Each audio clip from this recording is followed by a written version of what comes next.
அனைவருக்கும் வணக்கம். வீடுகளில் குழந்தைங்க இருக்காங்க அப்படின்னு சொன்னால் அந்த குழந்தைங்களுக்கு ஏதாவது மாத்திரை மருந்தெல்லாம் கொடுக்கணுன்னா அதை வந்து எப்படி கொடுக்கலாம் அப்படின்றதுக்கு புதுசாக ஒரு வழியை வந்து கண்டுபிடிச்சிருக்காரு நம்ம தாம்பரம் எம்எல்ஏ கில்லி சரத். மற்றும் அவர் ஒரு அமைச்சர் கூட. சரிங்களா, அது என்ன அமைச்சர்னு வேறு தெரியல, ஆனால் ஒரு அமைச்சர், அவ்வளோதான். பேரை பார்த்தீங்களா, கில்லி சரத். இந்த மாதிரி கில்லி சரத்து, பீஸ்ட் பாலு, சுரா சரவண, இந்த மாதிரிப்பட்ட ஆட்கள் தான் இப்பொழுது அமைச்சர்களாகவும் சட்டமன்ற உறுப்பினர்களாகவும் இருக்காங்க தாவேகா கட்சிக்காரங்க. வீட்டில் நல்ல பேரே வைக்கலையா ப்ரோ, கில்லி சரத் ப்ரோ, கில்லி சரத்து, பள்ளி சரத்துன்ட்டு. கொஞ்சம் நாளைக்கு முன்னாடி பிளாக் டிக்கெட்லாம் விற்றுக்கிட்டு இருந்தவர் இன்னைக்கு பாருங்க அமைச்சர். தலை விதி. இந்த கில்லி சரத் அமைச்சர் இருக்கார் பாருங்க, இவர் வந்து புதுசாக ஒரு வழி கண்டுபிடிச்சிருக்காரு, மாத்திரையெல்லாம் எப்படி குழந்தைங்களுக்கு கொடுக்கணும் அப்படின்ட்டு. அதுலேயும் 1 வயசு 2 வயசு குழந்தைங்களுக்கு எப்படி இந்த மாதிரி மாத்திரையெல்லாம் கொடுக்கலான்றதை சொல்லி காட்டுறாரு. 1 வயசு குழந்தைங்களுக்குலாம் எங்கேயாவது மாத்திரை கொடுத்து நம்ம பார்த்துருக்கோமா? டானிக்கு தான் மிஞ்சி போனால். அந்த குழந்தைக்கு மாத்திரையை இவர் என்ன தெரியுமா பண்ணியிருக்காரு, இவருடைய குழந்தை உடம்பு சரியில்லையாமா, அந்த குழந்தைய தூக்கிட்டு ஐபிஎல் மேட்சுக்கு போயிருக்காரு. அவ்வளோ வெறி, ரசிக வெறி மட்டும் கிடையாது, கிரிக்கெட் வெறியும் போல் வெறியோட குழந்தைய தூக்கிட்டு ஐபிஎல் மேட்சுக்கு போயிருக்காங்க. அங்கே போன இடத்துல மாத்திரையை வந்து ஃபோனுக்கு மேலே வச்சு அதை வந்து கிரெடிட் கார்டு இருக்கு இல்லையா, கிரெடிட்டோ டெபிட்டோ ஏதோ ஒரு கார்டு எடுத்து இப்படியே அடித்து அதை உடச்சி அதை வந்து நுணுக்கி அதுக்கு பக்கத்தில் வேறு ஒரு 500 ரூபா நோட்டை வச்சு அந்த நோட்டை வச்சு ஏதோ மடக்கி ஏதோ குழந்தைங்களுக்கு கொடுப்பாங்க போல். இதுதான் புதுசாக தாம்பரம் சட்டமன்ற உறுப்பினர் கில்லி சரத் வந்து கண்டுபிடிச்சிருக்காரு, இப்படி தான் பண்ணணும். ஆனால் 500 ரூபா நோட்டில் எல்லாம் வச்சு கொடுக்குறதில்ல, மாத்திரையை வந்து பொடியாக்கி அதை தண்ணியில் கலந்து கொடுப்பாராம். என்ன பொய்யிலே பிறந்து பொய்யிலே வளர்ந்த புலவர் பெருமானே இப்படின்ட்டு நான் அவருடைய வீடியோவுக்கு கமெண்ட் போட்டேங்க. ஏன் கமெண்ட்டுக்கு வந்து கிடந்து கதறிட்டு இருக்கானுங்க, அணில் குஞ்சுகள்லாம் வந்து மேயிறானுங்க கமெண்ட்டை. இவங்க அண்ணனும் சரி, இவங்க கட்சிக்காரங்களும் சரி, என்ன தப்பு பண்ணி வசமாக மாட்டிக்கிட்டானுங்க அப்படின்னாலும் இவனுங்கெல்லாம் கொடுக்கக்கூடிய முட்டு இருக்குது பாருங்க, இது வந்து யாருக்குமே கிடைக்காது. யாருமே இப்படியெல்லாம் முட்டு கொடுக்க மாட்டாங்க. எந்த கட்சிக்காரனுக்கும் இவ்வளோ ப்ரிவிலேஜ் கிடைக்காது. இப்போ தான் தெரியுது எப்படி இந்த தற்குறி கட்சியை ஆட்சியை பிடிச்சிருக்கு அப்படின்னு. இந்த தற்குறி தலைவன் எப்படி சிஎம் ஆனாருன்னு இப்போ தான் தெரியுது.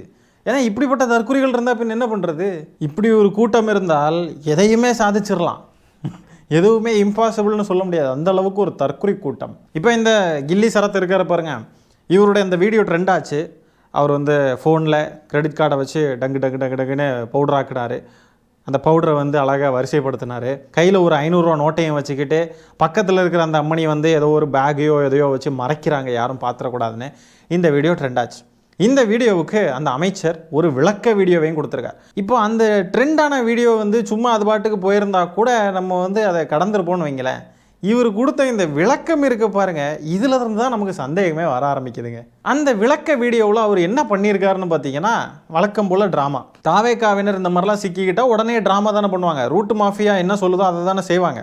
என்ன பண்ணுறாங்கன்னு பாருங்கள். வீடியோவில் மனைவி, குழந்தை, அவர் 3 பேர் நிற்கிறாங்க. அதுலேயும் குழந்தையோட முகத்தை கொஞ்சம் கூட பிளர் பண்ணாமல் அப்படியே போட்டாச்சு. அந்த விளக்க வீடியோவை நம்ம முதல்ல பார்த்துடலாம் வாங்க.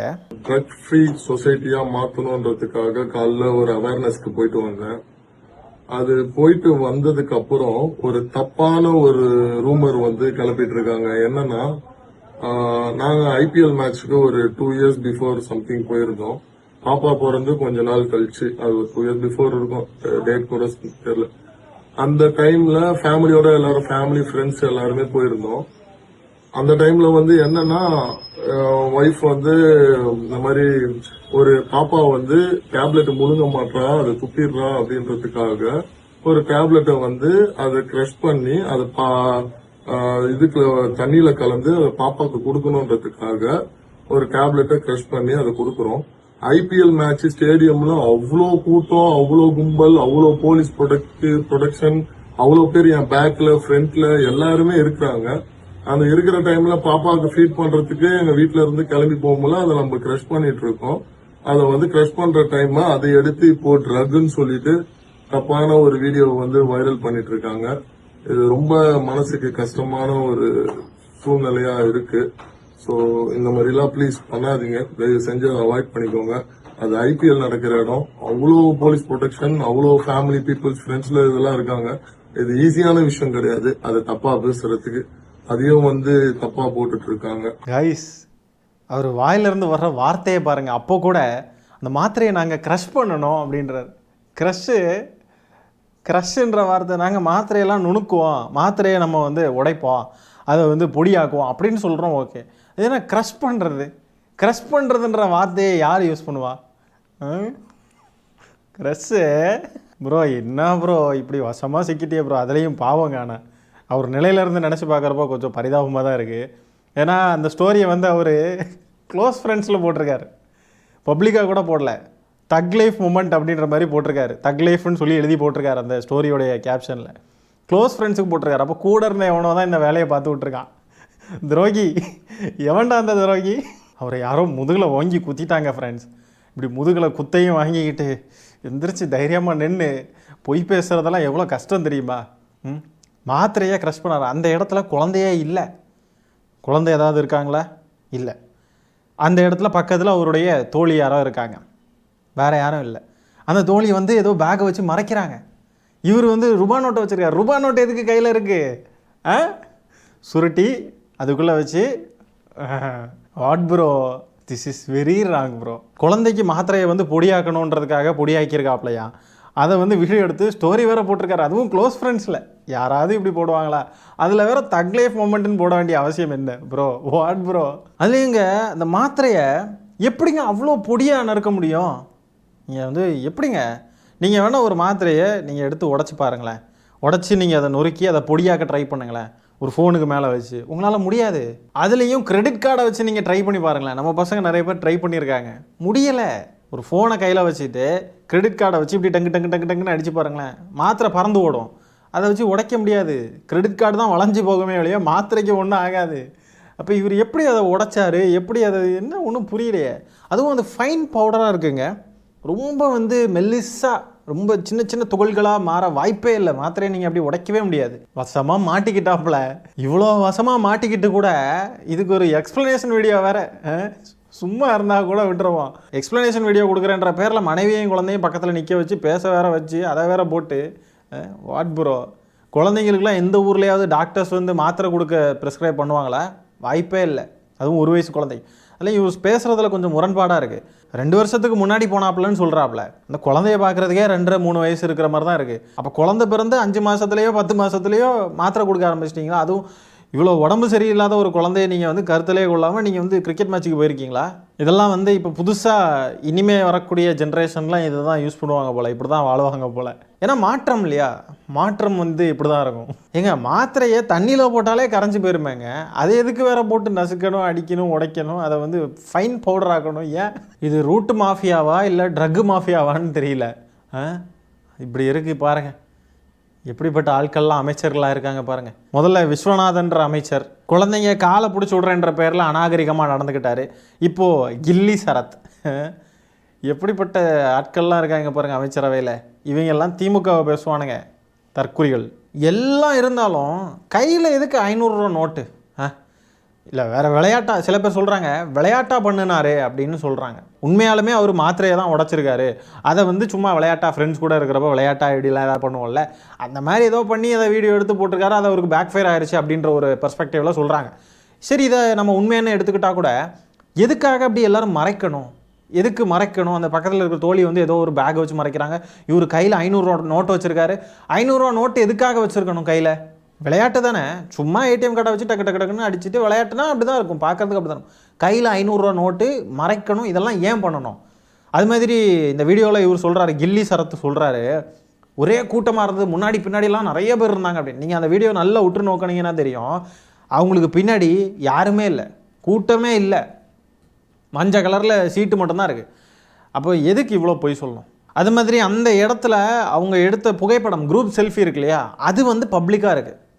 ஆனால் இந்த தக் லைஃப் மூமெண்ட்டுன்னு சொல்லிட்டு இப்படி ஒரு கிரெடிட் கார்டை வச்சு இது பண்ணியிருக்காரு இல்லையா, ஸ்வைப் பண்ணியிருக்காரு இல்லையா, அது வந்து ப்ரைவேட்டாக க்ளோஸ் ஃப்ரெண்ட்ஸுக்கு மட்டும் இருக்குது. ஏன் அப்படி போடணும்? அப்படின்னா சம்திங் தான். அப்புறம் எதுக்கு நீங்கள் வந்து பொய் சொல்லிக்கிட்டு இருக்கீங்க அமைச்சரே, மங்குனி அமைச்சரே? இந்த தாவேக்காரனுக்கு இதுக்கு முட்டு கொடுக்குறவனுங்க எல்லாரும் என்ன பண்ணுறீங்கன்னா ஒரு விஷயத்தை ப்ரூவ் பண்ணுறீங்க. நான் ஓப்பனாக இருக்கேன், உங்களுக்கு பரிசு கூட நான் வழங்குறேன். நீங்கள் என்ன பண்ணுங்கள், வீடியோவில் ரெக்கார்ட் பண்ணுவேன், நான் வந்து அப்லோட் பண்ணுவேன். நீங்கள் யாரெல்லாம் இன்ட்ரெஸ்டடாக இருக்கீங்களோ, யாரெல்லாம் சவால் விடுறீங்களோ எல்லாரும் எனக்கு வந்து இன்ஸ்டாகிராமில் டிஎம் பண்ணுங்கள். உங்கள் இடத்துக்கு நானே தேடி வரேன், சரியா? ஒரு மாத்திரை, ஒரு செல்ஃபோன், ஒரு கிரெடிட் கார்டு, இது 3த்தையும் நான் கொண்டு வருவேன். நீங்கள் செல்ஃபோன் மேலே போட்டு அந்த கிரெடிட் கார்டை வச்சு நீங்கள் வந்து அந்த மாத்திரையை உடச்சி நசுக்கி இந்த சரத்து மாதிரி இவர் பண்ணார்லே அந்த மாதிரி ஃபைன் பவுடர் ஆக்கி நீங்கள் காட்டிட்டீங்க அப்படின்னா உங்களுக்கு ஒரு பெரிய பரிசு தொகை நான் தருவேன். சரியா? முட்டு கொடுக்குறவனுங்க இதை செஞ்சுட்டு முட்டு கொடுக்கணும். முட்டு கொடுக்குறானுங்க அது இப்படிலாம் பண்ணலாமே, ஏன் மாத்திரையை ஃபோன் மேலே போட்டு கிரெடிட் கார்டை வச்சு அடித்து உடைக்க முடியாதா, அதை பவுடர் ஆக்க முடியாதா, அதெல்லாம் பண்ணலாம். நீங்கள் வந்து அவதூறு பரப்புறீங்க, இதுக்கு காரணம் திமுக சதி அப்படின்னு சொல்லிட்டு டக்கு டக்கு எல்லாத்துக்கும் திமுக சதின்னு சொல்கிற மாதிரியே இப்போ சதின்றானுங்க தற்குறிகள். நீங்கள் வேணால் ப்ரூவ் பண்ணுங்கடா, ப்ரூவ் பண்ணிவிட்டு நீங்கள் வந்து சொல்லுங்கள், நாங்கள் ஒத்துக்கிறோம். எப்படி இருக்கானுங்க பாருங்க. லாயல்ன்ற பேரில் அடிமையாகி போய் கிடக்குறானுங்க. லாயல்ன்றது வேற, அடிமைத்தனன்றது வேற. ஒருத்தவங்களுக்கு லாயலாக இருக்கலாம், அதுக்காக அடிமையாக இருக்கக்கூடாது. தற்குறிகளே, கொத்தடிமைகளா டேய். மாத்திரை உடைக்கிறதெல்லாம் எப்படிங்க தக் லைஃப் மூமெண்ட் ஆகும்? எந்த ஊர்லங்க குழந்தைக்கு மாத்திரை உடைக்கிறது தக் லைஃப் மூமெண்ட் ஆகும்? சிரிச்சுக்கிட்டு ஜாலியாக இருப்பாங்களா குழந்தை கஷ்டப்படுறப்போ? குழந்தைக்கு உடம்பு கஷ்டமாக இருக்குது, குழந்தை கஷ்டப்படுறத பார்த்து சிரிச்சுக்கிட்டு இருப்பாங்களா? அப்படியே பல்ல இழிச்சிட்டு ஏன்னு ஜாலியாக என்ஜாய் பண்ணுறாங்க. இப்படியெல்லாம் பொய் சொல்லி இதை தான் சாதிக்க போகிறீங்க. உண்மையை ஒத்துக்கோங்க அமைச்சரே. நம்ம திமுகவை சேர்ந்தவங்கெல்லாம் வீடியோலாம் பண்ணி ட்ரை பண்ணுறாங்க, அந்த மாத்திரையெல்லாம் வந்து உடைக்கிறதுக்கு ட்ரை பண்ணுறது அதெல்லாம் பண்ணுறாங்க. யாருக்குமே அது உடைக்க முடியலன்னு நான் சொன்னேன்ல.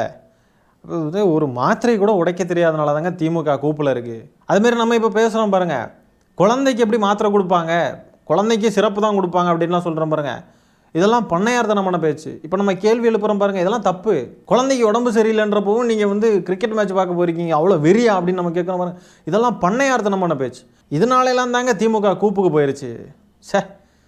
என்ன இது, நம்ம தான் நம்மளை திருத்திக்கணும் போல்.